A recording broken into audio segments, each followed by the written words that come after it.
આજે ગુજરાત સરકાર વતી વિધાનસભામાં સરકારના નાયબ મુખ્યમંત્રી શ્રી હર્ષભાઈ સંઘવીએ ખાસ વિશેષાધિકારોનો ઉપયોગ કરી અને વિધેયક તો ન કહી શકે પરંતુ એક મુસદ્દા સ્વરૂપે નિયમો રજીસ્ટ્રેશનની પ્રક્રિયા વિધાનસભાના ફ્લોર પર રજૂ કરી છે અને પબ્લિકલી આ બાબતે કોઈને વાંધા સૂચનો હોય તો એ મગાવ્યા પણ છે.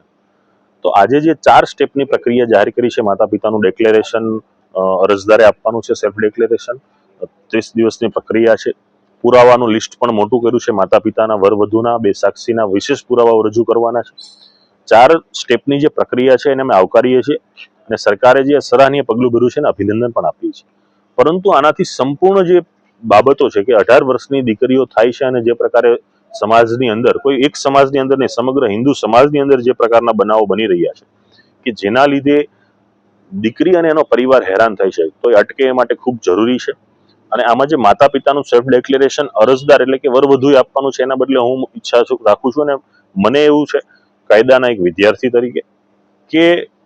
આની અંદર માતા પિતાનું સેલ્ફ ડિક્લેરેશન હોવું જરૂરી છે, નહીં કે અરજદારનું, કેમ કે અરજદાર તો આપવાના જ છે સેલ્ફ ડિક્લેરેશન. બીજું કે પ્રક્રિયા લાંબી કરી છે તો એક ફાયદો એ થવાનો છે કે જેનાથી માતા પિતાને કે પરિવારને અંધકારમાં રાખીને જે યુવાન કે યુવતી લગ્ન કરે છે તો એના પરિવારને બાય નોટિસથી ખબર પડવાની છે, તો એ સરકારનું એક સારું એવું પગલું છે. પરંતુ હજી પણ સમજો કે લગ્ન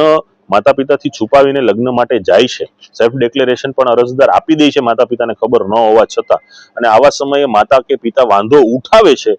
તો આ સમયે આ દીકરીની કસ્ટડી કોની, લગ્ન નોંધણી થશે કે રોકાશે, આ બાબતની સ્પષ્ટતા સાથેની વાત પણ થવી ખૂબ જરૂરી છે.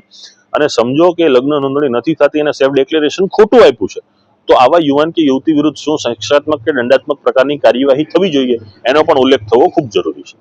અમારી તમામ માહિતીથી અપડેટેડ રહેવા માટે જોડાયેલા રહો ત્રિશુલ ન્યૂઝ સાથે.